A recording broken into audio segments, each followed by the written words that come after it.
নমস্কার, আপনারা দেখছেন চ্যানেল এবিসি। আমি বিজয় আর প্রত্যেক দিনকার মতো আপনাদের সামনে উপস্থিত হয়ে গেছি। আজ আমি আপনাদের সঙ্গে এখন আলোচনা করব আজকের রাশিফল নিয়ে, কিন্তু প্রথমে আপনাদের সঙ্গে আজ আলোচনা করব আজকের পঞ্জিকা। আজকের পঞ্জিকাতে আপনাদের ক্ষেত্রে তিথি থাকছে একাদশী তিথি, তাই আজ আপনাদের ক্ষেত্রে শিমের সেবন নিষিদ্ধ রাখা শুভ হবে। আজ নক্ষত্র রয়েছে জ্যেষ্ঠা নক্ষত্র। যদি আপনারা আজ শিমুলের বৃক্ষ পুজো করছেন, প্রণাম করছেন, রোপণ করছেন, জল দিচ্ছেন, তা আপনাদের জন্য শুভ হবে। করণ রয়েছে বব করণ পক্ষ, কৃষ্ণপক্ষ যোগ, ধ্রুব যোগ এবং দিন থাকছে শনিবার। আপনাদের ক্ষেত্রে কনস্ট্রাকশন শুরু করার জন্য শুভ তিথি রয়েছে আজকে, থাকবে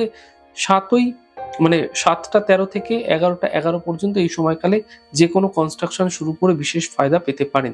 মেডিকেল ট্রিটমেন্ট শুরু করার জন্য 27 জানুয়ারি, অর্থাৎ আপনাদের ক্ষেত্রে 8টা11 থেকে 9টা2 পর্যন্ত কিন্তু আপনাদের ক্ষেত্রে সময়কাল থাকছে। এই সময়কালে যে কোনো মেডিকেল ট্রিটমেন্ট শুরু করে বিশেষ ফায়দা পেতে পারেন। রাহুকাল থাকছে 9টা3 থেকে আপনাদের ক্ষেত্রে 10টা26 পর্যন্ত। এই সময়কালে যে কোনো ধরনের শুভ কার্য অ্যাভয়েড করার চেষ্টা করুন, ফায়দাদার হবে। এছাড়া অমৃতকাল থাকবে 2টা34 থেকে 3টে57 এবং শুভ সময় 7টা40 থেকে 9টা3। এই ছোট্ট সময়কালগুলিতে আপনারা যে কোনো শুভ কার্য শুরু করলে ফায়দাই ফায়দা আপনাদের ক্ষেত্রে দেখতে পাবেন। শুভ দিক রয়েছে আজ আপনাদের ক্ষেত্রে পশ্চিম। চলে যাবো আলোচনায় আপনাদের সঙ্গে। আজ কি উপাসনা করা আপনাদের ক্ষেত্রে ফায়দাদার হতে পারে। দেখুন, যদি আপনি দেখছেন যে আপনার উপর শনির অশুভ প্রভাব সৃষ্টি হচ্ছে, তা বৃদ্ধি পাচ্ছে, এখান থেকে আপনারা বাঁচতে চাইছেন, আপনারা এই ছোট্ট প্রক্রিয়া করতে পারেন। কি করবেন? যে কোনো শনিবার দিন আপনারা একটি কাঁসার নতুন বাটি ক্রয় করে নিয়ে চলে আসুন এবং তার মধ্যে সামান্য সর্ষের তেল দিয়ে আপনার নিজের মুখের ছায়াটিকে ভালো করে দর্পণের মতো দেখে নিন।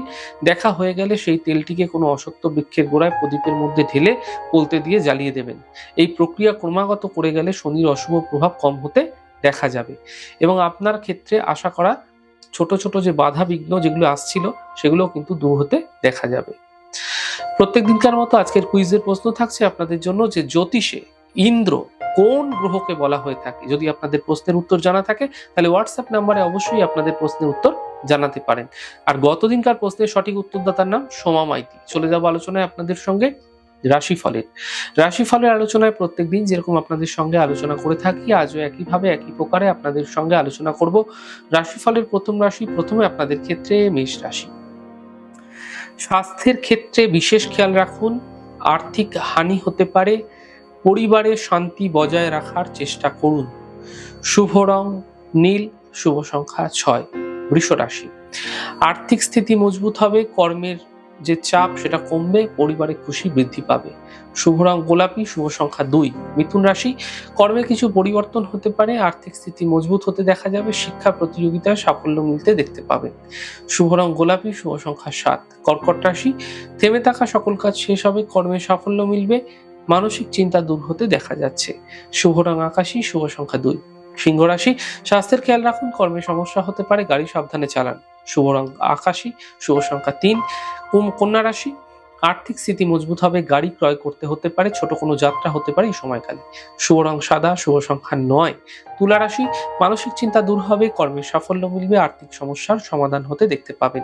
শুভ রং ক্রিম, শুভ সংখ্যা 5। বৃশ্চিক রাশি। থেমে থাকা কাজ শেষ হবে, সম্পত্তি লাভের সম্ভাবনা থাকছে, কর্মের বিষয়ে সাফল্য মিলতে দেখা যাচ্ছে। শুভ রং আকাশী, শুভ সংখ্যা 2। ধনু রাশি। কোনো টাকা পয়সা এই সময়কালে চোট যেতে পারে, বাঁচার চেষ্টা করুন। সন্তানের উপর খেয়াল রাখুন, অফিসে বিবাদ থেকে বাঁচার চেষ্টা করুন। শুভ রং সাদা, শুভ সংখ্যা 5। মকর রাশি। মানসিক চিন্তা কম হবে, আর্থিক লাভের যোগ মিলবে, যাত্রার সম্ভাবনা তৈরি হতে দেখা যাচ্ছে। শুভ রং গোলাপি, শুভ সংখ্যা 2। কুম্ভ রাশি। স্বাস্থ্যের উন্নতি হবে, কর্মের বিষয়ে সাফল্য মিলবে, থেমে থাকা সকল কাজ শেষ হতে দেখা যাচ্ছে। শুভ রং সাদা, শুভ সংখ্যা 4। মীন রাশি। কাজের বাধাগুলি দূর হবে, পাওনা অর্থ প্রাপ্তি হবে, প্রেম সম্পর্কের সূচনা হতে আপনারা এই সময়কালে দেখতে পাবেন। শুভ রং সবুজ, শুভ সংখ্যা 7। যাই হোক দর্শক বন্ধু, আপনারা দেখলেন আমাদের আজকের রাশিফল। প্রত্যাহিকভাবে রাশিফল যদি আপনাদের ভালো লেগে থাকে সেক্ষেত্রে লাইক করতে, কমেন্ট করতে, সাবস্ক্রাইব এবং শেয়ার করতে বন্ধুদের সঙ্গে ভুলবেন না। অনেক ভালো, সুন্দর, সুস্থ থাকুন। আগামী পর্বে দেখা হবে।